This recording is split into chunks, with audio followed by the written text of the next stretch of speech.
Essa é a primeira reunião geral do Comitê de Concorrência do ano, a abertura oficial dos trabalhos, embora a gente já tenha tido 2 encontros dos grupos de trabalho de atos de concentração e cartel, inclusive com as presenças de 2 coordenadores com muita experiência no CAD, o Ednei e a Fernanda Machado, que foram eventos muito ricos, bate-papos muito ricos. Mas agora é a abertura oficial, esse é o grupo geral, em que a gente reúne todos os grupos, e temos a honra aqui de contar com a presença do presidente Alexandre Cordeiro Macedo, que vai trazer para a gente, num bate-papo bem descontraído e rico, informações sobre o planejamento do CAD para 2022, suas perspectivas para a área, e eventualmente trazendo aí também um balanço do ano passado e o que isso pode contribuir para a melhoria do sistema. Eu vou passar aqui, o Bruno está entrando, já vou passar a palavra para ele dar as boas-vindas, mas só eu queria reiterar o convite para a participação de todos no Comitê de Concorrência do IBRAC. Esse ano a gente fez uma organização especial, então criamos as cestas de concorrência, então todas as cestas teremos eventos, discussão, bate-papo, algum formato diferente em que nos encontraremos em pequenos ou grandes grupos para discutir os vários temas da nossa área. Tenho a felicidade aqui esse ano a gente conta com um grupo grande de coordenação, capitaneado por mim, pelo vice-diretor de concorrência, o Ricardo Botelho, e pelos coordenadores, a Ana Batia Glenck, a Renata Zúculo, a Fabiana Tito, a Silvia Fagá, que está gentilmente substituindo a Ana Olímpia durante a licença maternidade dela, e o Ricardo Mota, cuidando aí das áreas de cartel, atos de concentração, advocacy, condutas unilaterais e mercados digitais, respectivamente. Então, todos nós 7 estamos à disposição para esclarecer dúvidas, quem quer participar, quem tem proposta de eventos, debates, estudos, todas as ideias serão muito bem-vindas. Então, vou passar aqui a palavra para o Bruno, agradecendo já desde logo a minha colega e amiga, Adriana Janine, diretora de Relações Institucionais do IBRAC, que fará comigo a moderação do evento de hoje. Bruno. Bom dia a todos, bom dia, presidente, bom dia, Ribas, Adriana. É um prazer abrir esse evento do Comitê de Concorrência, aqui com uma participação especial do nosso presidente, que vai nos trazer aqui as perspectivas para 2022. É sempre bastante esperado esse momento, né? Essas primeiras reuniões em que a gente tem o presidente aqui trazendo a sua visão, né? Acho que a gente consegue ver aqui pelo público inscrito. Então, acho que é o momento em que a gente vai ter aqui a visão daquilo que é prioridade para o CAD, dos desafios, e eu acho que é importante também para a gente, presidente, saber como é que o IBRAC se insere nesse contexto, como é que a gente pode sempre ajudar a autoridade e, obviamente, o sistema concorrencial como um todo no Brasil, né? Nós temos muitos trabalhos acontecendo nos diversos comitês, tem muito grupo de estudo discutindo as questões. Nos últimos anos a gente teve uma interação muito forte com o CAD nesse sentido, que a gente leva a nossa agenda e ouve do CAD também aonde a gente pode mais ajudar, tá? Então, de novo, ressaltando, reforçando as portas abertas aqui e esse canal de comunicação que o IBRAC sempre teve com o CAD e que a gente considera de essencial natureza para o sucesso do IBRAC. Tá? Muito obrigado a todos, bom evento. Ribas. Presidente, o palco é seu. Bom, gente, obrigado mais uma vez pelo convite de participar dos eventos do IBRAC. Eu não canso de dizer o quão importante é essa relação do setor público com a iniciativa privada e a relação salutar que sempre o IBRAC teve com o CAD. É importante, sempre vai ser importante o CAD ouvir vocês e a gente trocar as experiências, né? Eu digo que a gente tentar fazer política pública fechado nos nossos gabinetes, sem olhar para o lado de fora, entender o mercado, entender a advocacia, entender as empresas, as dificuldades, a gente tem mais dificuldade de tomar decisões acertadas e acaba errando a mão ou ficando aquém daquilo que era o ótimo ou ultrapassando ele, portanto, gerando sempre ineficiência nas decisões. Então, o fato da gente ter o IBRAC, a OAB, o SEDES, a ICC, alguns outros organismos internacionais, parceiros do CAD, próximo do CAD, nos ajudam a melhorar cada dia e funciona como um motor, né? Vocês vão empurrando a gente ali e é uma troca de experiência, uma troca de aprendizado, então isso ajuda bastante. Eu confesso que a gente teve uma semana bem atribulada, bastante coisa, então eu ia, como o bate-papo aqui é um bate-papo informal, né? Eu vim assim meio que de coração aberto para responder as perguntas de vocês. No começo eu não preparei uma apresentação, não vim fazer balanço do CAD. O balanço do CAD a gente fez aí no Ibracão no final do ano, então não precisava fazer outro balanço do CAD em 2 meses, né? Não faz muito sentido. Mas a gente vai, é lógico que falando um pouco das perspectivas, entendendo como as coisas estão mudando. Esse ano é um ano de eleição, tem conselheiros novos chegando. Isso é muito importante. A gente fica, né, sempre ansioso para saber como vai ser o CAD daqui a alguns meses, especialmente até o final desse ano, né? Pandemia também, o quanto isso pode afetar, o quanto não pode afetar, e algumas outras discussões que eu acho importante, que eu vou tentando inserir de acordo com as perguntas que vocês vão fazendo, né? Como eu não preparei nada, eu tive e nem vi, não sei nem se chegaram a me mandar algumas perguntas, possivelmente teve uma falha nossa aqui, que eu não vi as perguntas, se fizeram com antecedência. Mas eu fiz uma brincadeira com o Ribas de que se tiver alguma coisa que eu não consigo responder, eu vou fingir que travou a internet, vou fazer a cara assim, e vou ficar paradão e tal. A Adriana até brincou, vai passar um gatinho aqui atrás, alguma coisa movimentando, e vai me desmascarar. Mas se tiver alguma coisa que eu não sei responder, eu aviso e falo, olha, eu não tenho dado aqui de cabeça e tal, e peço para alguém me mandar aí, e eu prometo que eu respondo assim que possível. É isso, estou à disposição aqui. Tá legal, presidente. Bom, obrigada novamente. Acho que já abrindo as perguntas, e é uma pergunta que a gente tinha, que também veio agora no chat, eu acho que o senhor já comentou, né? Se o senhor tem alguma expectativa aí de nomeação e preenchimento das vagas da SG e dos conselheiros? Então, eu não sei se vocês viram, ontem a mensagem do Alexandre Barreto foi lida no Senado. Não sei se vocês acompanharam isso. Então, a gente imagina que agora, em março, a sabatina deva ocorrer. A gente está na expectativa também da votação no plenário, né, do Gustavo Augusto, que já passou na sabatina, e também na expectativa de já fazer a sabatina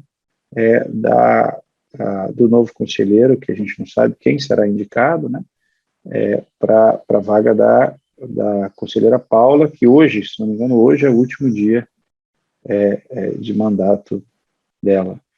Então, e aí a gente espera que em março, a expectativa é que o CAD esteja completo em março. É o que a gente está imaginando, aí vai depender da agenda do Senado, do esforço concentrado que vão fazer. A gente sabe que tem muita coisa lá, não é só CAD, tem diversas agências, muitos embaixadores, tem CNJ, tem um monte de posição para ser ocupada e sabatinada e votada em plenário.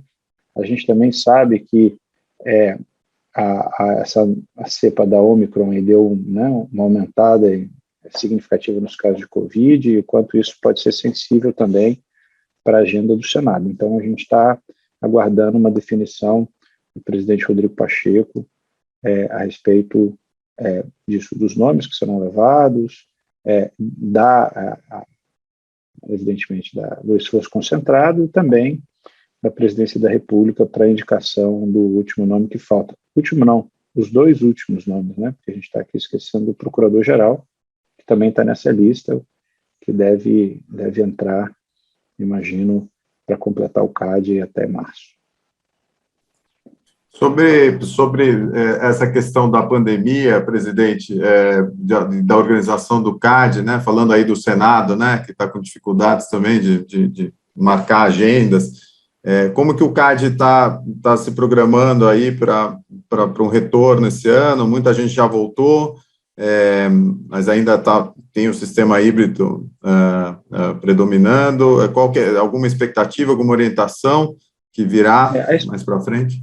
A expectativa, Ribas, é que a gente vá voltando gradualmente. Assim, ninguém vai amanhã dar uma canetada e dizer eu quero todo mundo presencial aqui. A gente já veio num trabalho de retorno desde o ano passado, conversando, fazendo workshop, conversando com os servidores, conscientizando da necessidade de se reorganizar estruturalmente, né? Não só servidores, mas conselheiros, né? Todo mundo. O que aconteceu é que na pandemia a gente teve que criar uma estrutura para poder permanecer em casa, né? Estrutura desde computador, né? Duas telas, cadeira, estrutura de logística de babá, porque a criança não ia para a escola, né? Estrutura até de montar um escritório dentro da própria casa. E teve algumas, evidentemente, a gente já falou disso, muitas coisas boas, mas também muitas coisas ruins, né? O fato de você estar na tela aqui do computador, você perde o contato olho no olho, você perde um pouco de intimidade, e isso faz parte e faz falta para as relações humanas, né? Você ter contato com as pessoas, né? Ninguém aguentava mais ouvir as pessoas falarem em lives. Mas, por exemplo, uma reunião como essa é uma reunião que faz sentido a gente fazer online. Caso contrário, não poderia ir. Mas o ideal mesmo era que a gente estivesse no auditório com as 127 pessoas que estão aqui agora, que no final a gente fizesse um coffee break, que a gente batesse um papo, e isso muda a relação, isso muda bastante, né? Então, assim, especialmente no ambiente de trabalho, quando você distancia as pessoas, você distancia as ideias também. Então, as fofocas aumentam, os problemas ficam mais complicados ainda, as soluções mais difíceis, né? Isso tudo em troca de uma agilidade na conexão ou de fazer mais reuniões e tal, mas pode ser que seja médio e longo prazo ruim e foi mais ou menos isso que a gente viu. Então, a regra vai ser o retorno, tá? Mas a gente também não quer abandonar a praticidade que a gente ganhou online, né? A gente pode ainda fazer reuniões híbridas, né? Se valendo aí da tecnologia. Às vezes tem um conselheiro que teve uma reunião fora, não vai dar tempo de chegar em Brasília, ou teve algum outro problema que não consegue participar, e a gente pode fazer ela online também, mas a regra vem. Então, assim, é necessário que haja uma consciência de todos e uma forte justificativa para poder dizer, olha, eu não posso comparecer, né? Então, maravilha, a gente vai analisar e pronto, podemos sugerir e fazer a reunião tanto online quanto presencial. Isso funciona, evidentemente, para a superintendência, para os coordenadores, para os servidores do CAD. Algumas reuniões fica mais fácil realmente você fazer online, mas a regra vai ser um retorno gradual e a regra é presencial. O CAD está voltando, a gente tem percebido um aumento, isso tudo vai depender de como vai evoluir essa cepa da Omicron aí, ou se vai surgir uma nova e tal. Mas o que a gente tem percebido é que a coisa não está, apesar de estar aumentando os casos não são tão graves quanto eram em momentos anteriores. Então, Muita gente tem dito que é o começo do fim da pandemia, né? E assim a gente torce para que efetivamente seja e a gente consiga voltar às nossas vidas normais. Não, é excelente, presidente. Acho que está todo mundo querendo saber, né, quando a gente vai voltar para a vida normal. Acho que essa pergunta que todos nós nos fazemos todos os dias. Agora, em 2000, até pegando um pouco de carona nessa pergunta do Ribas, em 2021 foram examinados mais de 600 atos de concentração, né? Acho que foi 627 protocolados e 611 decididos, é um número muito maior do que o número examinado em 2020. E eu acho que o que a gente queria saber é como é que está o impacto desse aumento expressivo de volume de trabalho no CAD, como é que vocês estão pensando em lidar com isso daqui para frente, porque eu acho que vai continuar um número expressivo ainda de atos de concentração nos próximos anos. Adriana, a gente está realmente preocupado com isso,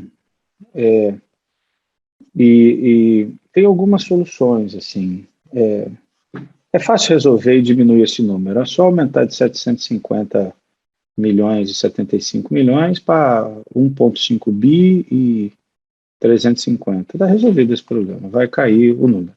Mas eu não sei se é essa a solução. Tá? A gente pode resolver de outra maneira também. Uma ideia que a gente já teve, que é fazer uma automação do rito sumário. Isso é uma ideia muito, muito bacana, que pode ser que funcione, né? A hora que você dá a entrada no formulário, você vai ter a sua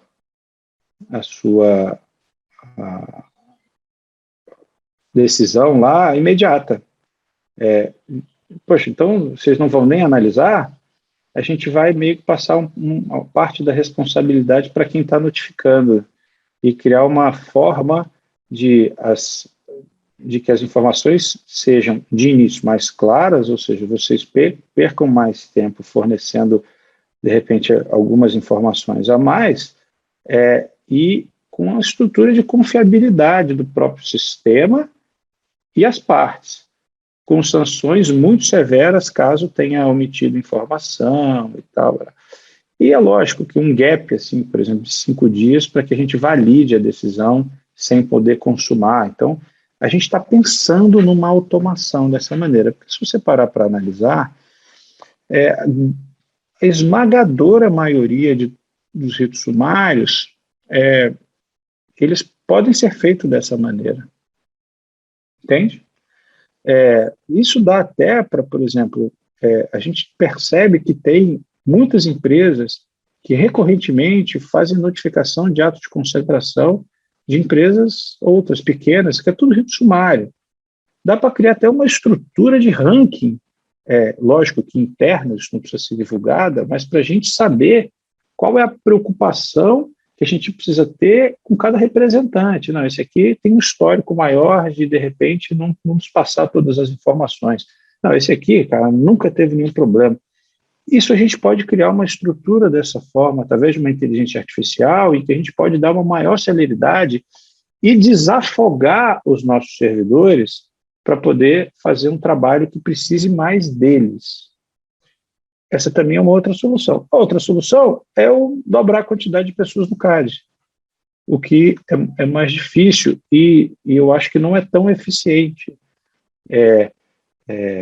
Porque eu posso achar soluções de tecnologia, né, de inteligência artificial, para poder nos ajudar nesse processo de tomar umas decisões mais rápidas, fazendo uma intervenção necessária, que é a análise do caso, tomando todos os cuidados para que não passe nenhum problema, mas, ao mesmo tempo, dividindo a própria responsabilidade com os setores para que todo mundo saia ganhando no final do dia. Essa pode ser, mais ou menos isso que a gente tem pensado, porque tudo isso está associado a gente continuar tomando as nossas decisões, fazendo as análises, no prazo que a gente precisa tomar, que é o que vocês querem, o mais rápido possível, e a gente já tem um prazo muito bom, um dos melhores do mundo, mas a gente não pode se furtar de dar a decisão com maior qualidade que a gente conseguir. E às vezes a pressa pode ser inimiga da qualidade, né? A gente, naquela história de cumprir meta, de não aumentar o prazo, começa a fazer análises mais superficiais e aí a gente pode acabar cometendo aqueles erros lá de falso positivo, né, ou de falso negativo. A gente tem muita preocupação com isso. E, de fato, a gente teve um aumento de quase 50% no número dos atos de concentração em relação ao ano passado. E não aumentamos nenhum servidor a mais. A turma do EDDEI lá está trabalhando bastante. E a gente teve alguns casos complexos ano passado que demandaram também muita energia de todo mundo, né? Então, enfim, a gente tem total consciência do problema, a gente tem algumas soluções que a gente acha que podem funcionar como essas, a gente não sabe qual é a melhor ainda, mas em breve a gente vai saber. Às vezes é um pouco de tudo. Às vezes vale a pena aumentar o threshold, às vezes vale a pena fazer um pouco de automação no processo, e às vezes também o terceiro ponto é trazer um pouco mais de servidor para o CAD. Nesse ponto de automação, presidente, a gente tem visto autoridades aí, irmãs ao redor do mundo, investindo muito nos departamentos de data, né? Então, a CMA, por exemplo, contratou muitos funcionários para cuidar de análise de dados, e aí que ajudam nas variadas frentes, né? Em planejamento, em merger, em investigação de cartel. Aqui, acho que nós temos uma experiência bem sucedida do Cérebro, né, que é exportada e comentada, né, em ICN e outros fóruns internacionais, e muito louvada aí pelos pares, mas alguma coisa em vista do CAD para crescer esse investimento em dados, em análise de dados, ou está dentro desse pacote que vocês estão pensando? A gente está sempre tentando pensar no que tem de mais moderno. Assim.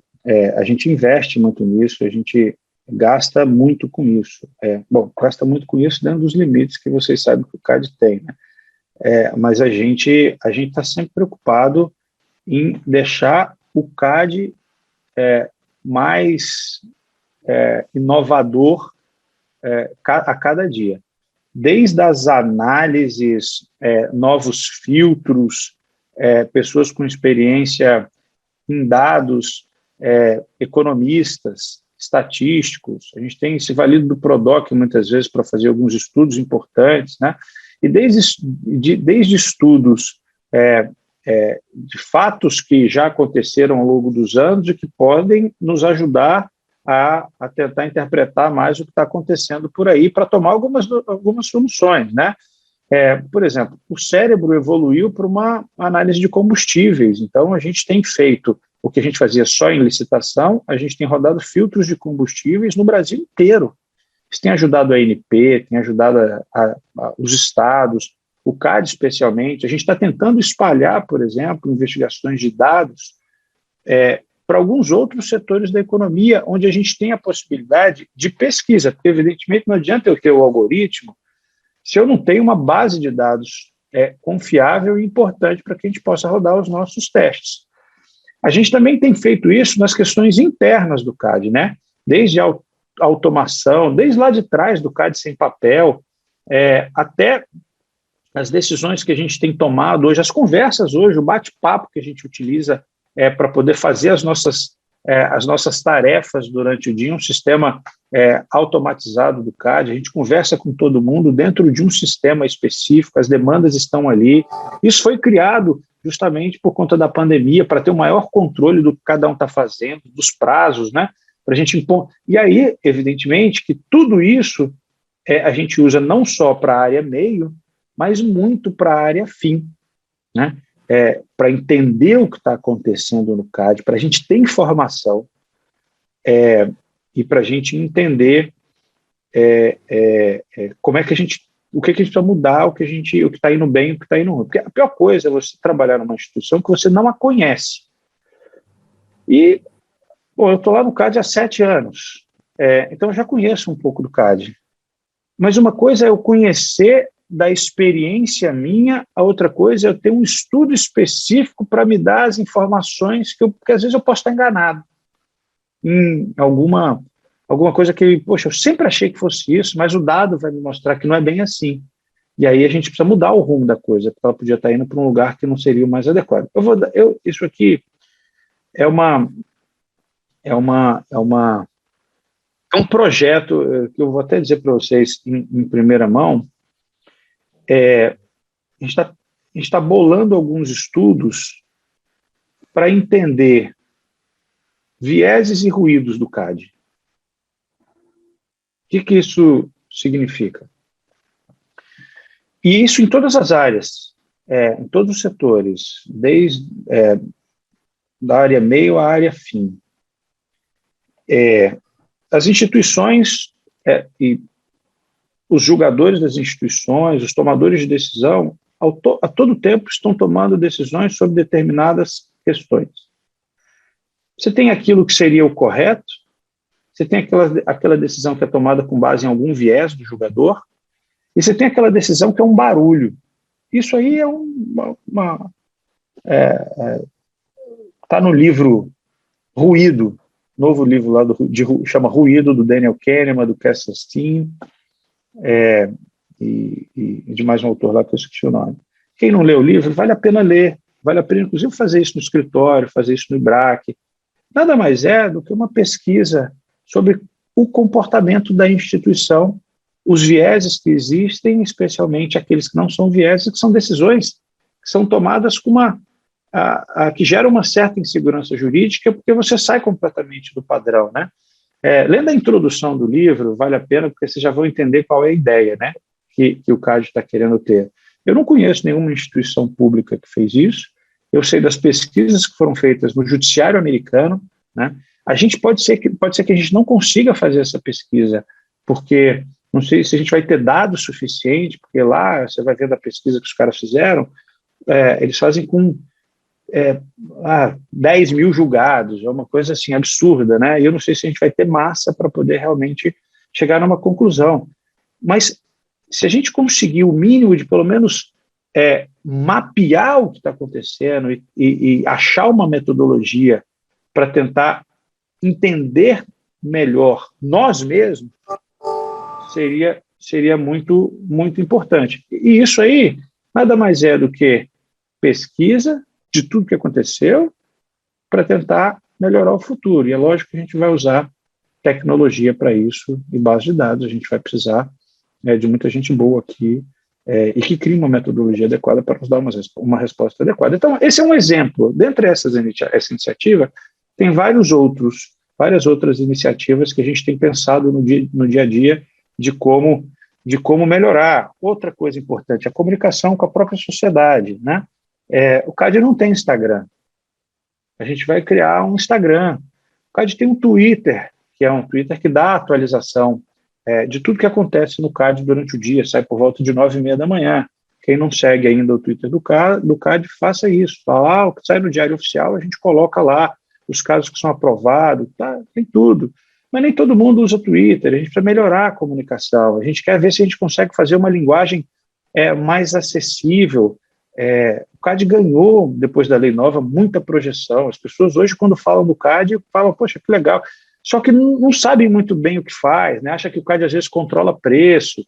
Então, é importante dar essa resposta para a sociedade civil. Isso tem uma série de externalidades positivas. E uma delas é as pessoas serem educadas a entender o que pode ou não ser um ilícito concorrencial e nos ajudar, inclusive, numa fiscalização social. Agora, qual a externalidade negativa? É bem possível que quando a gente aumente aí a capacidade de entendimento das pessoas sobre as missões institucionais que a autarquia tem uma enxurrada de coisa aqui no CAD, né? E como lidar com isso? Nós estamos trazendo um problema que a gente não tem solução. Mas a gente não pode ficar aqui de braço cruzado. A parte do pressuposto que a sociedade tem que entender o que o CAD faz, né? E a sociedade, eu não estou falando só a dona Maria, o seu José, a minha mãe aqui, que até hoje não entendeu o que o CAD faz direito. Não é eles também, né? Mas é mais até aqueles empresários que vocês conhecem bem, muitas vezes não têm a menor noção de qual é a missão do CAD. Não tem a menor noção do que é um ilícito concorrencial unilateral, por exemplo. Ele ouviu falar de cartel, porque hoje é raro você achar um empresário que não sabe o que é um cartel. Mas uma série de coisas que, de repente, ele faz que não poderia fazer, ou que ele deveria tomar um cuidado, né? Ficar opa, isso aqui eu preciso tomar cuidado, e não tem. E esse trabalho de advocacy, que é muito importante, passa por uma comunicação adequada, né? A gente precisa chegar perto da sociedade, e a sociedade é o mercado mesmo, e poder mostrar o que a gente faz, o que pode, o que não pode. Isso gera transparência, segurança jurídica e tal. Acho que é por aí. Presidente, deixa eu pegar carona só para fechar esse tema aí nessas perguntas sobre tecnologia e maior eficiência da autoridade. Existe um projeto interno aí do CAD de um market test eletrônico, né, e alguns diagnósticos, aparentemente, de que na instrução é onde se, entre aspas, perde mais tempo, nessa interação com os ofícios, com as empresas, e aí havia um projeto para tentar reduzir esse prazo aí e tentar ser um pouco mais eficiente. É um projeto que vocês ainda consideram, isso está em andamento? Mas é muito difícil, viu, Bruno? Assim, achar a solução eficiente para esse problema é difícil. Vamos lá. O CAD já é muito ágil, porque, primeiro, isso não depende só do CAD. Tá? Bom, eu tenho 20 anos aí de governo, trabalhei em alguns lugares, e toda vez que você tem que fazer uma interação fora da administração pública, ou até mesmo fora da sua instituição, isso demora muito tempo. Especialmente quando você está falando de processo sancionador. Quando você fala de processo sancionador, os interesses muitas vezes são contraditórios. Você quer agilizar e quem está sofrendo o processo quer enrolar o processo. E essa interação de intimação, de como fazer e tal, acaba gerando um custo muito alto, né? O CAD tem uma série de coisas e de práticas, de alguns requisitos na lei e de práticas que diferem, por exemplo, de um processo administrativo disciplinar da CGU. A forma de intimação, o CAD é muito menos burocrático em relação a isso. Então, a gente já tem uma característica de ser rápido em relação a isso, mas depende muito da interação da iniciativa privada. A gente, às vezes, manda um ofício e pede 10 dias para poder nos trazer de resposta. Na maioria das vezes, esse ofício volta com pedido de dilação de prazo.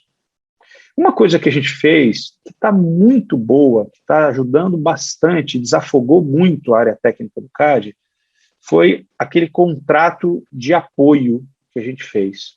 Vocês conhecem isso, imagino, né? Tem um time de apoio no CAD, de paralegal, de aproximadamente 25 pessoas, que eles fazem os ofícios, eles cobram os ofícios, eles vêm para quem foi mandado, procuram os endereços, eles fazem a parte burocrática do paralegal e deixam o técnico livre para poder apenas dar orientação e analisar o caso sob o ponto de vista material. Toda essa formalidade é feita por um setor específico no CAD hoje. Isso tem funcionado muito bem. E aumentar esse staff pode nos ajudar. Mas a gente precisa saber se colocar mais gente lá vai realmente desafogar ainda mais ou vai dar mais agilidade. Então, a gente está tentando achar o ponto ótimo disso, né? Agora, existe também uma ideia de tentar trazer um pouco de tecnologia para poder fazer as intimações, os ofícios, mas eu não posso trazer tecnologia que gere algum tipo de insegurança, porque muitas vezes a relação CAD e parte ela é conflituosa porque os interesses são opostos. E muitas vezes a decisão que nós daremos ela vai afetar algum direito. E se isso não estiver muito claro, normatizado e respeitando o devido processo legal, eu tenho um problema de nulidade de ato administrativo. Aí eu gero uma insegurança absurda no mercado. Porque, veja, Quando a gente fala de CAD e judiciário, a gente está cansado de saber disso, não vou ficar repetindo, especialmente quando se diz respeito ao mérito, o judiciário não entra muito no mérito, mesmo por conta da decisão lá do Fux e tal, e até porque é uma matéria complexa, muito específica, então às vezes os magistrados não se sentem tão confortáveis em navegar nesse mundo econômico. E aí, se tem uma coisa que eles adoram, por óbvio e com razão, porque aí o problema fica resolvido na raiz, é quando se percebe um problema ao devido processo legal, um erro formal, alguma coisa que possa gerar realmente uma nulidade. E a depender de como a gente construa um novo mecanismo, um novo sistema, uma estrutura em que possa dar uma maior agilidade, tirando burocracias, esse tirar burocracia pode ser o barato que vai sair muito caro, porque pode ser que a gente ganhe alguns dias no CAD e perca anos no judiciário. É muito importante ter isso em mente. O que eu estou querendo dizer é que qualquer decisão, qualquer processo de alteração tem que ser baseada nas possíveis externalidades e nos efeitos dessas decisões. O que vai acontecer em um cenário de curto prazo, de médio prazo e de longo prazo. A gente já viu isso acontecer de maneira boa e de maneira ruim. Então, a gente tem que tomar muito cuidado para não ser assodado e meter os pés pelas mãos, uma coisa que funciona bem, mas que a gente sabe que pode melhorar. Agora, a gente precisa saber exatamente como melhorar isso sem gerar mais problemas.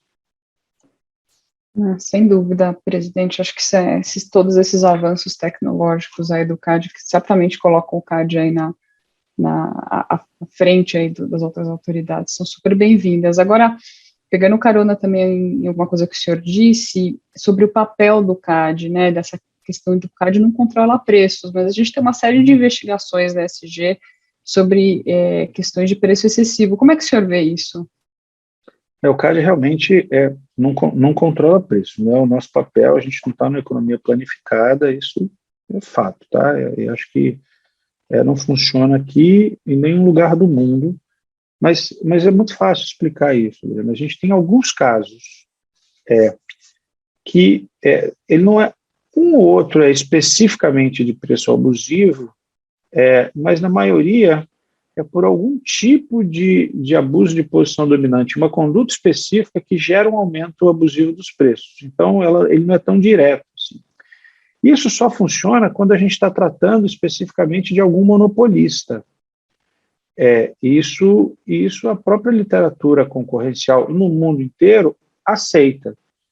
Não é uma coisa comum, mas o benchmark internacional que a gente fez é mostrar que algumas autoridades, isso ficou muito claro, especialmente na pandemia, quando se teve um aumento de preço de alguns produtos de uma maneira muito radical, mostrando especificamente os requisitos pelos quais nos quais o direito concorrencial se fundamenta para poder tomar uma decisão de controle, e não especificamente de preço, de dizer qual é o preço, mas de afirmar que ali existe, pelo monopolista, um abuso de posição dominante, uma extração de renda do consumidor. E aí, para entrar a autoridade antitrust nisso, tem uma série de requisitos. Um deles é a regulação não resolver, ele ser um monopolista, não ter outra medida adequada. Então, isso, quando você vai olhar para o resto das outras autoridades, as mais maduras, você vai encontrar também casos isolados. Um caso que a gente abriu e o caso caminhou para o fim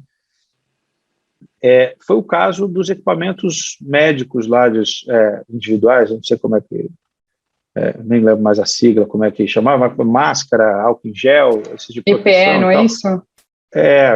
Eles aumentaram demais, o CAD abriu naquela época, mas ele abriu para a gente entender, e muitas vezes uma investigação dessa, ela é aberta para dar uma resposta, seja ela negativa, para dizer o seguinte, olha, investigamos, porque pode ter por trás do aumento de preço não um problema de abuso de preço, mas algum outro tipo de conduta que no decorrer da investigação a gente vai entender.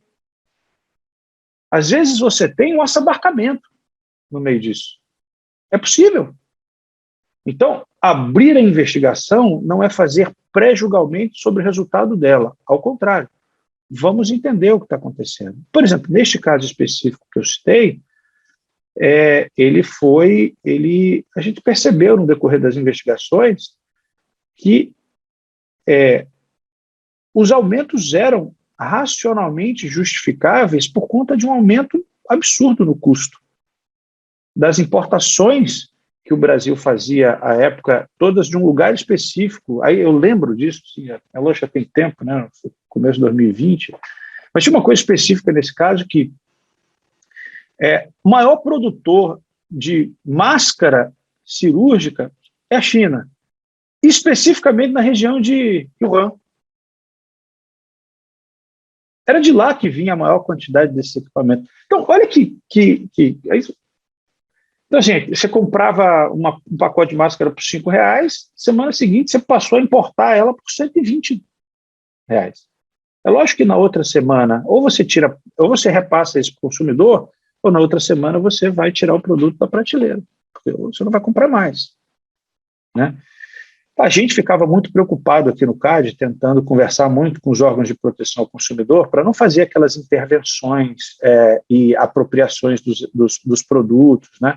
Porque isso podia beneficiar, de repente, uma parcela pequena da população num primeiro momento, mas fazer com que você tirasse o incentivo dos empresários até de importar esses produtos. Em vez da gente ter um produto mais caro, sequer a gente ia ter produto, e a gente achava que existiria uma consciência muito grande até dos empresários para poder, pelo menos na questão do álcool, a gente conseguir ver um aumento de oferta significativo e que o mercado ia acabar se ajustando, como aconteceu efetivamente, né? Um monte de empresa passou de cosméticos e tal, passou a destinar a sua produção para álcool em gel, e isso acabou resolvendo o mercado. Foi uma decisão muito melhor do que fazer uma intervenção completamente absurda, que é de planificação da economia e controle de preços, né? A gente tem também agora uma discussão forte na questão dos combustíveis, que a gente sabe que a formação do preço dos combustíveis ela é feita com vários fatores, né? Depende do mercado internacional, depende do dólar, depende da situação dos maiores produtores, né?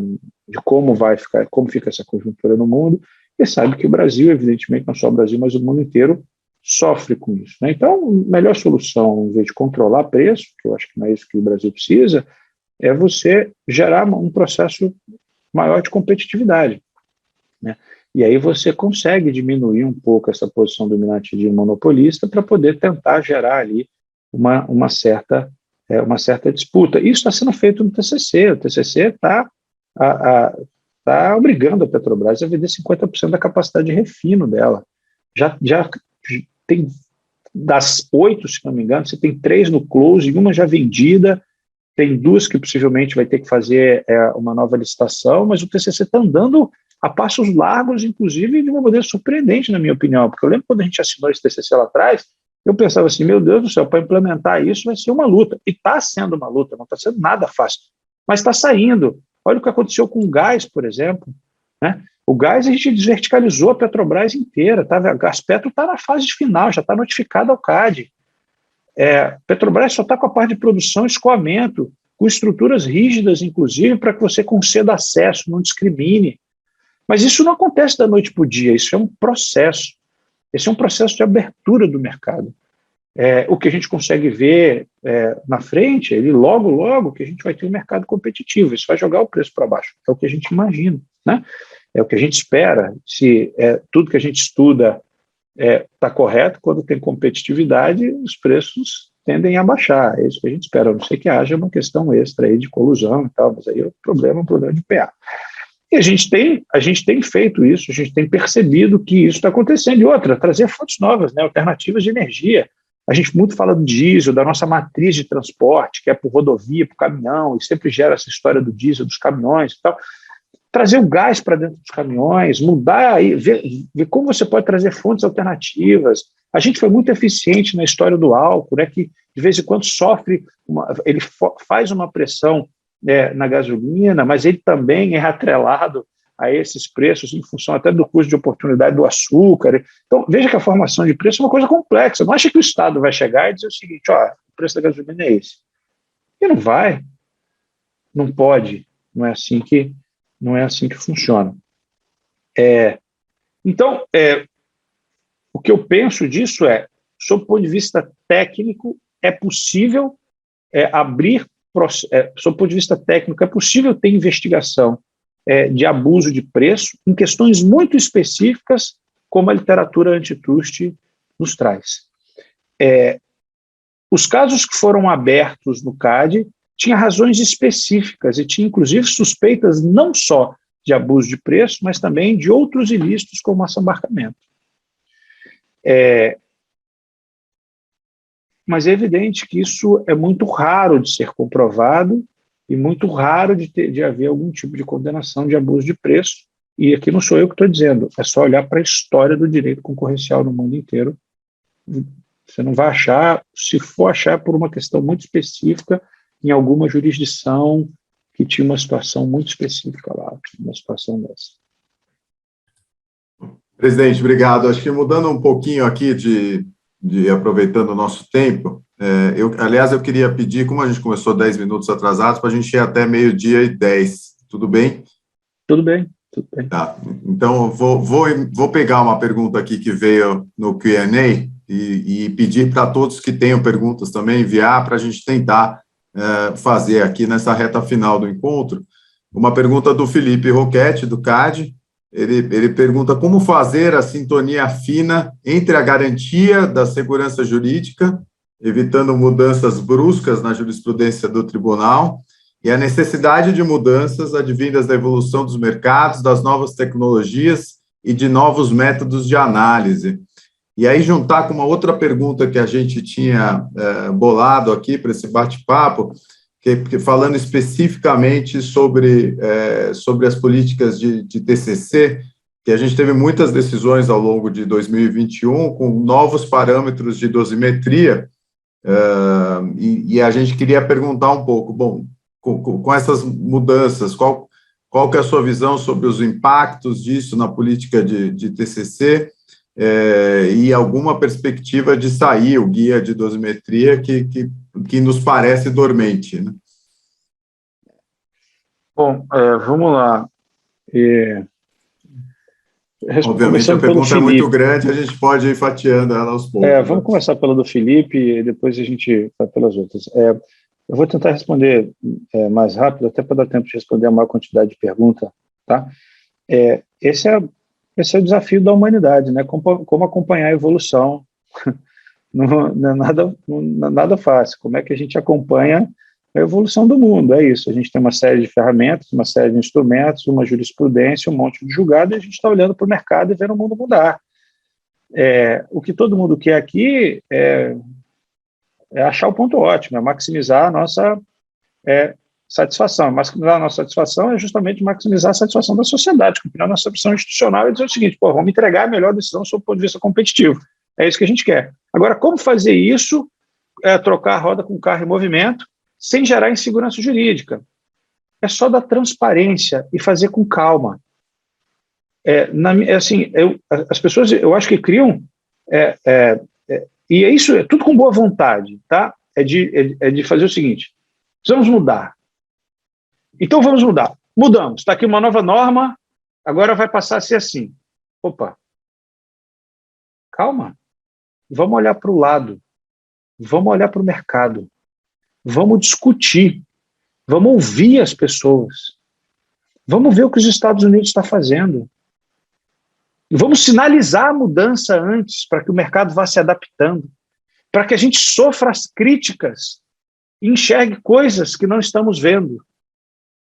Eu acho que o importante de uma instituição pública é olhar para o destinatário das decisões dela.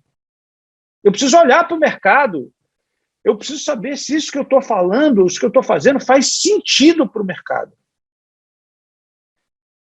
E veja, quando eu falo mercado, parece uma entidade, assim, né? Que o mercado é um só. Não, o mercado são diversos. Uma decisão pode funcionar para um mercado específico e não funcionar para outro. Pode ter coerência para uma área da economia e não ter para outra. Então, essas presunções, que são muito importantes, porque geram, de alguma maneira, economicidade, elas podem, de outra forma, incorrer, mais uma vez, naqueles erros de tipo 1 e erro de tipo 2. O quão nós estamos dispostos a isso? E qual é o ponto ótimo? Então, na alteração, de saber o seguinte, olha, a gente precisa mudar, a gente precisa evoluir, porque o mundo está evoluindo, eu acho que o recado é, calma, vamos ouvir, não vamos ficar parados, ao contrário, isso não quer dizer comodismo e inércia, não é isso, mas quer dizer o seguinte, vamos ouvir. Deixa eu ver o que a Europa está fazendo. Deixa eu ver o que os Estados Unidos está fazendo. Deixa eu ver o que o Japão está fazendo. Deixa eu ver o que essa galera está fazendo e o que eles já fizeram no passado. Será que tudo o que estão fazendo agora não é tentando buscar alguma coisa que já foi testada no passado? A gente precisa estudar. A gente precisa aplicar. A gente precisa, sabe o quê? Às vezes esperar o outro errar e aprender com o erro do outro, porque pode ser mais dolorido lá e você olhar, opa, aqui eu vi que não vai funcionar. Não sei se vocês estão acompanhando, óbvio que estão, né? Puder até mais do que eu, toda essa discussão que a gente já falou aqui no IBRAC, de Consumer Welfare Standard, de neobrandesianismo, esse é o assunto do momento. Hoje, esses dias aí, saiu um publicado no artigo, vale a pena vocês darem uma lida, de algum... deixa eu até pegar aqui.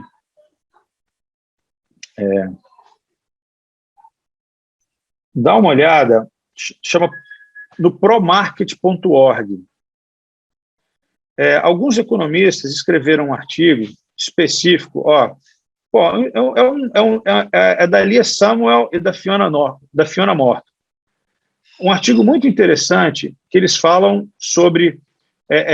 o nome do artigo é o seguinte, What Economists Mean When They Say Consumer Welfare Standard. Vocês vão perceber o quanto essa discussão está evoluindo. Então, ela faz uma diferença, conceitua o que eles estão querendo chamar de Consumer Welfare Standard. E dizendo o seguinte, poxa, vocês estão falando coisas distintas. Mas quer dizer, estão falando a mesma coisa, mas de maneira distinta. Você tem um conceito econômico para Consumer Welfare Standard, você tem um conceito jurídico para Consumer Welfare Standard. Então, você vê que essa evolução não tem nenhuma genialidade no artigo. Mas o que tem, ela conseguir falar uma coisa que estava na cabeça da gente, mas foi traduzido de uma maneira mais palatável. Alguns vão discordar e tal, vão falar, não, mas isso aí todo mundo já sabia. Mas eles conseguiram traduzir de uma maneira que ficou interessante. E que você consegue perceber, olhando para esse artigo, olhando o que foi publicado no The Economist, a respeito do Consumer Welfare Standard e do neobrandesianismo, inclusive fazendo uma crítica muito grande aos Estados Unidos e à Europa em função disso. Vários economistas assinaram aquilo. Você vê que o discurso está sendo melhorado cada vez mais, e com uma pressão muito grande do neobrandesianismo vindo das duas autoridades mais maduras, mas vindo das próprias jurisdições, mas setores privados, mostrando que, opa, calma, e vindo um contrapeso importante nisso. Então, respondendo, eu falei que ia responder rápido, enrolei para caramba. Essa pergunta do Felipe, ela, na minha visão, não existe uma fórmula mágica, mas o que eu acho que todo mundo tem a ganhar é a gente ter muita calma, muita tranquilidade, e antes de tomar uma decisão que possa partir de uma intervenção do Estado, como regulação prévia, como criar presunções, como algumas que foram ditas em casos aí recentes, de que qualquer ato de concentração que cai de 4-3 deve ser sumariamente reprovado. Isso é um absurdo. Isso para mim, beira um absurdo concorrencial. Tem um monte de estudo, inclusive um estudo agora de da OCDE tratando do assunto, que tem mercados que funcionam melhor com 2 players, com 3 players. Isso é uma presunção absurda. A gente tem que tomar muito cuidado com isso, porque isso pode ser uma intervenção desnecessária do Estado na economia e que as externalidades negativas serão muito maiores em cenários de médio prazo e de longo prazo do que você fazer um tipo de análise de caso a caso. Então, qualquer tipo de alteração, de mudança de objetivos do direito concorrencial, de necessidade de acompanhamento da economia digital, passa por calma, passa por estudos sérios e por transparência, de maneira que gere segurança jurídica, se analisando para o mercado o que está acontecendo. Vou fazer uma pergunta adicional, já que ele caiu, presidente. Acho que, falando um pouquinho, mudando um pouco de assunto também, falando um pouquinho de leniência, né? É uma tendência no mundo a queda no número de leniências, e eu acho que por diversos fatores, né? E, obviamente, o fato da pandemia também não ajudou, porque não era possível fazer busca e apreensão. Mas eu acho que o que eu queria saber é se o CAD pretende tomar alguma ação para incentivar leniências daqui para frente. A gente já tem 2 projetos muito importantes aí que melhoram as questões das leniências, que é o projeto que fala, inclusive, de ações de reparação de dano, onde você cria o tal do double damage, não só leniência, mas qualquer forma de colaboração. Né? Aquele que não colabora com o CAD vai pagar o dano em dobro. Isso é um incentivo enorme para que as pessoas venham fazer uma leniência, fora já os benefícios administrativos que tem, né? E criminais da leniência, você ainda tem a possibilidade de você, evidentemente, não tirar o direito daquela pessoa que sofreu o dano ter esse dano recuperado, mas dar um recado claro para o mercado, dizer, olha, pagará em dobro aquele que não colaborar. Né? Então, acho que isso, sob o ponto de vista de teoria dos jogos, é importantíssimo e um incentivo muito grande. Para além disso, a gente sempre tem iniciativas de aumentar a transparência, aumentar a confiabilidade do programa, fazer sempre o trabalho de advocacy da leniência, né, mostrar o quão importante isso é para o mercado. Agora, lembrando da responsabilidade que tem que se ter nos casos de assinatura de leniência, do padrão de prova, né, do que precisa realmente para poder, eventualmente, fazer uma condenação para que não frustre expectativas. E quando vocês olham a história da leniência no Brasil, dentro do CAD, por exemplo, dá para perceber que os processos estão muito mais evoluídos.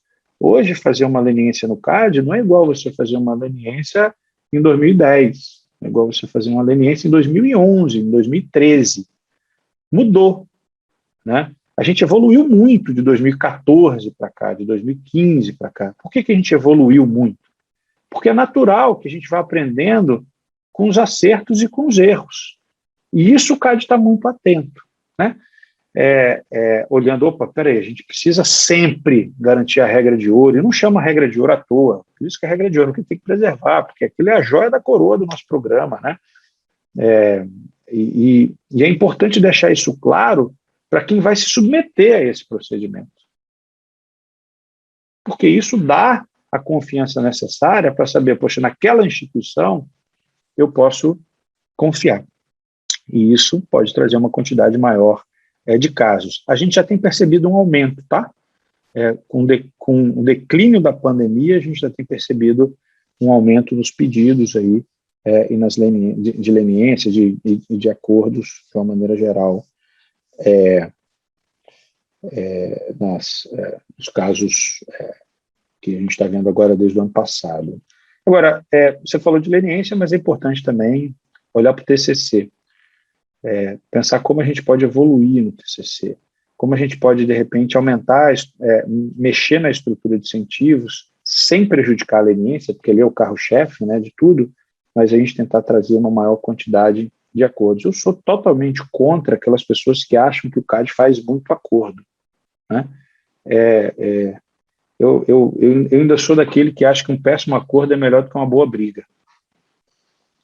Então, eu penso dessa forma porque eu acho que quando a gente chega num acordo, a gente reorganiza o nosso ponto ótimo, os nossos incentivos e aquilo que a gente de acordo com a situação fática do caso, né? Acordo não é um padrão e uma fórmula que serve para todo mundo, vai ter acordo que para determinada situação o melhor era aquilo mesmo, e vai ter outros que não, a gente pode ir mais além. O que a gente precisa entender é que por trás dos acordos, e especialmente em conduta unilateral, que nós estamos ali focados em regra da razão, e enquanto você está investigando, a conduta está sendo realizada, possivelmente, se você não faz o acordo ou deixa um prazo muito longo a fazer esse acordo no final, o custo dessa conduta ter sido realizado durante todos esses anos tem que ser trazido para dentro dessa análise e mostrar o seguinte: valeu a pena esperar?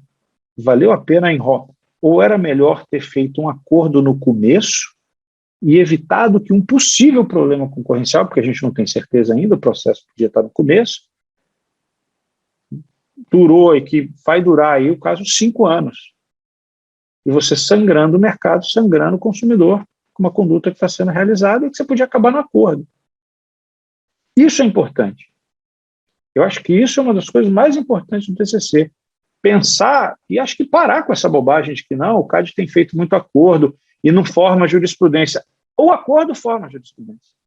O TCC forma, quando eu digo de jurisprudência, não é o julgado em si de uma decisão transitária de julgado, mas é a forma de pensar da autoridade. Se eu faço um acordo, abro uma investigação sobre um suposto ilícito e a parte chega lá e fala assim, não, tudo bem, eu topo isso aqui, e o CAD diz, eu também topo isso aqui, isso serve como parâmetro para situações semelhantes. É óbvio que serve como parâmetro.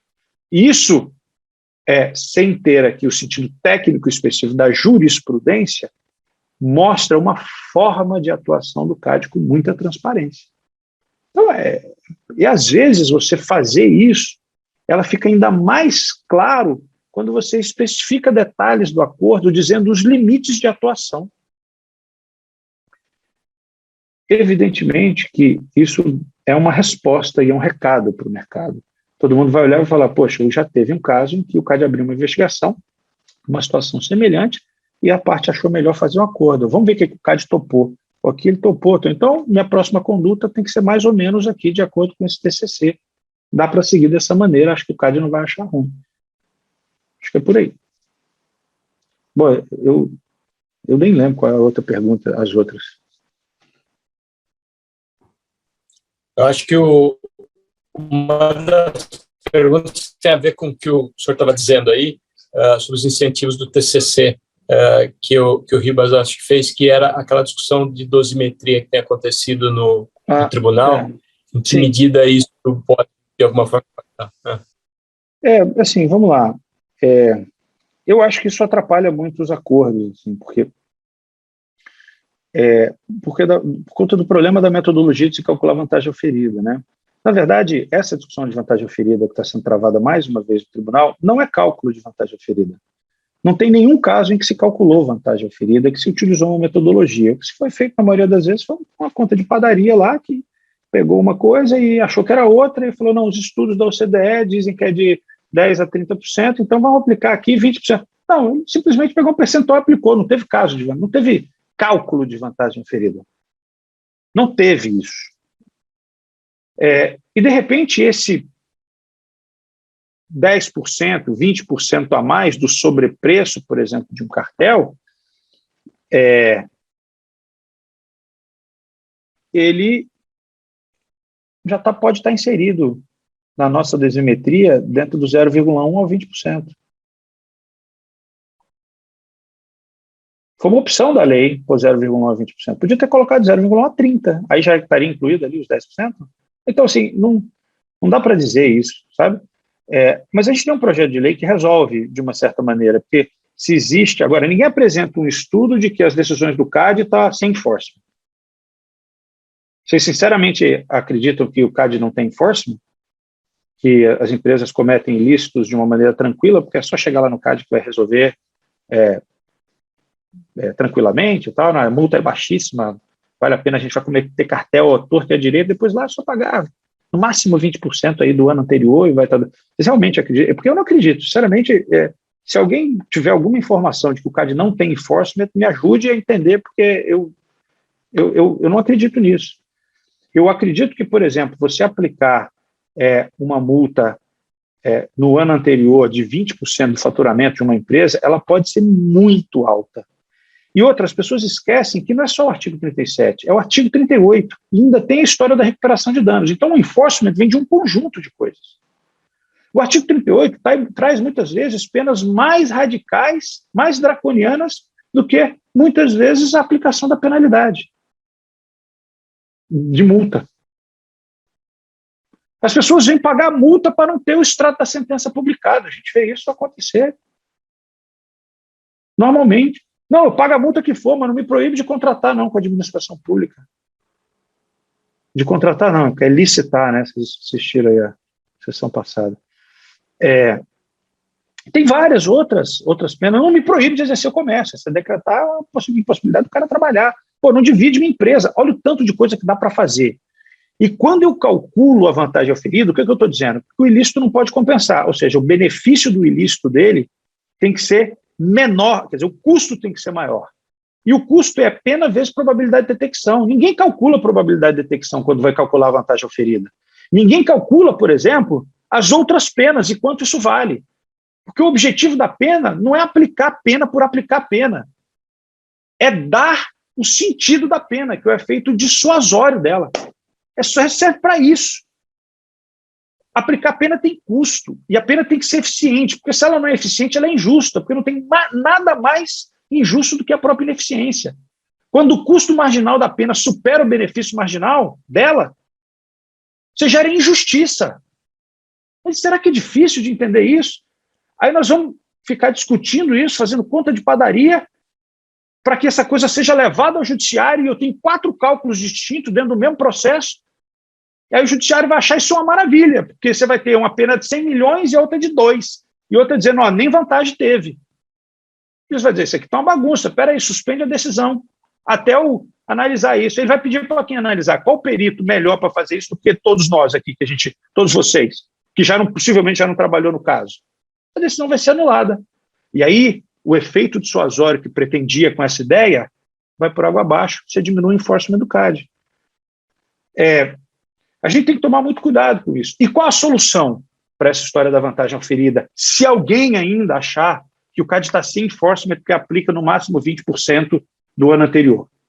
Veja, ainda vocês têm que lembrar que essa discussão do percentual, ela, no momento que foi feita a lei, estava atrelada à base de cálculo. Ok?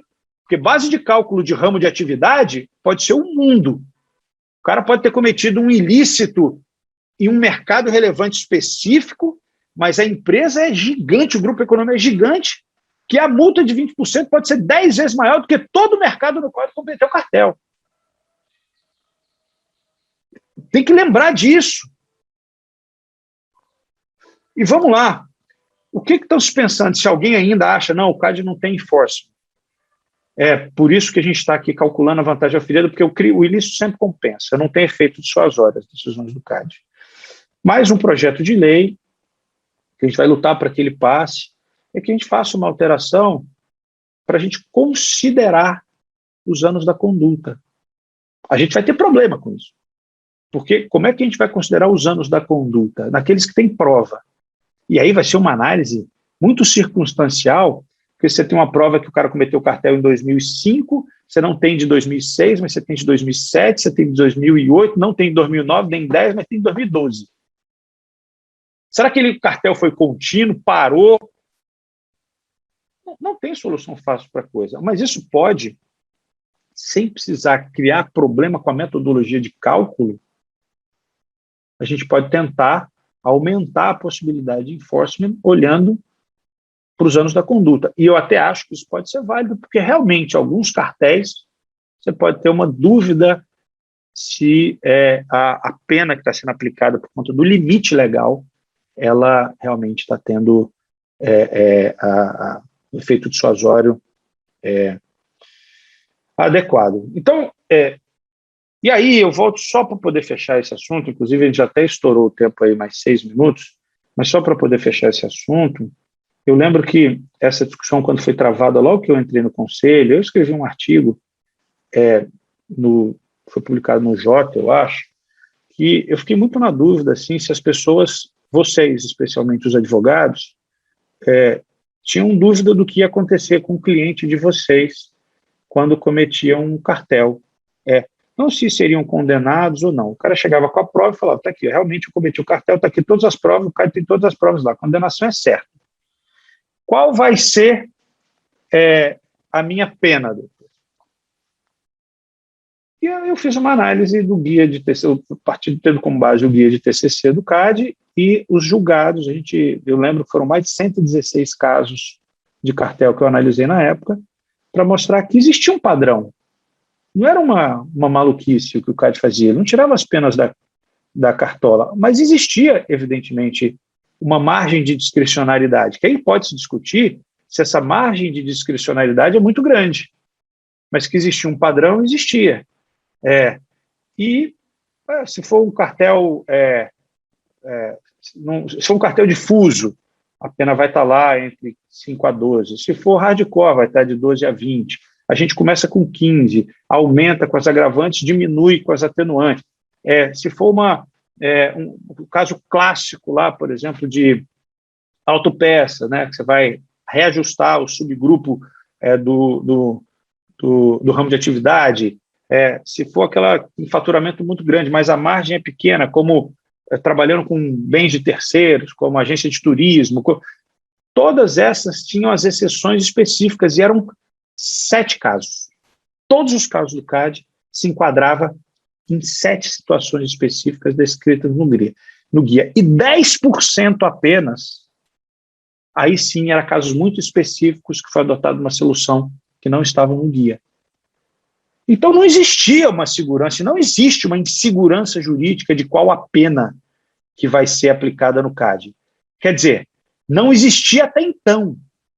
Porque quando começou a discussão de vantagem oferida, hoje nós temos, sim, uma insegurança. Se eu perguntar para vocês o que vai acontecer com você, com o seu cliente, no seu caso, de cartel, no próximo julgamento, você sabe? Porque eu, lá dentro, não sei.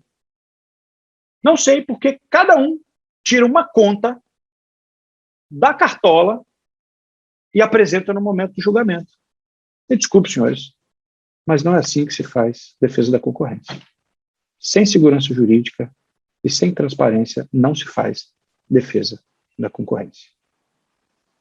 E esse é um ponto, aliás, que a gente tem muito interesse em contribuir, presidente. Acho que a gente tem feito isso nos últimos anos, que é justamente tentar pegar esses pontos de dúvidas e preocupações dos diversos conselheiros. Acho que são visões plurais, né, que são trazidas aqui para debate, e a gente ir atrás disso, estudar, fazer o benchmark internacional. Acho que a comunidade antitrust está à disposição para esse exercício coletivo, né, de conferir maior segurança jurídica ao ambiente. Exato. E a gente conta com isso, a gente conta com vocês, para que nos ajudem nesse debate, nos ajudem nessa discussão, que apresentem ideias, que apresentem estudos, que façam também, junto com a gente, esse benchmark internacional e mostrar, lá na Alemanha faz cálculo de vantagem aferida, a metodologia é essa aqui.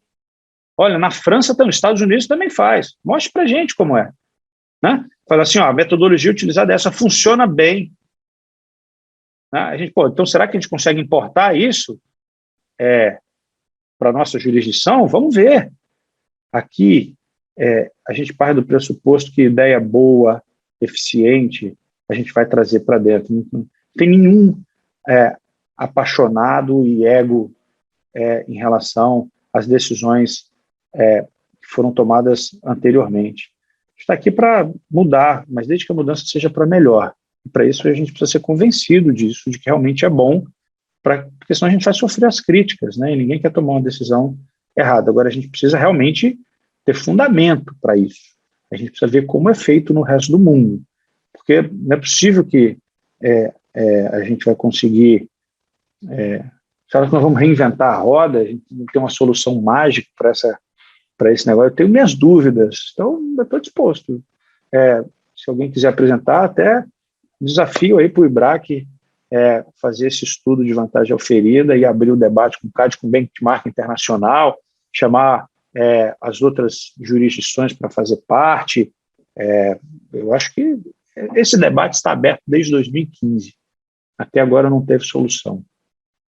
Mas eu ainda estou esperando ansiosamente essa história da vantagem oferida, a vantagem oferida nos dá mais segurança jurídica. Até agora eu estou esperando e não estou vendo. Eu acho que a gente já avançou aqui bastante no tempo, agradecendo a generosidade do presidente de ficar conosco aqui mais tempo. Eu queria só, antes de passar para o Bruno, fazer um agradecimento especial para a Adriana Giannini, para os demais coordenadores do Comitê de Concorrência, o vice-diretor, Ricardo Botelho, que prepararam essa pauta aqui, as perguntas, foi um bate-papo muito rico. E convidar a todos para a próxima sexta-feira, teremos o encontro do grupo de mercados digitais, o ex-superintendente Carlos Ragazzo virá falar conosco. Na semana seguinte teremos condutas unilaterais e depois advocacy, e no dia 18 de março, já confirmada a participação do superintendente interino, Diogo Thomson. Então, presidente, muito obrigado. Adriana, muito obrigado. Bruno, a palavra com você.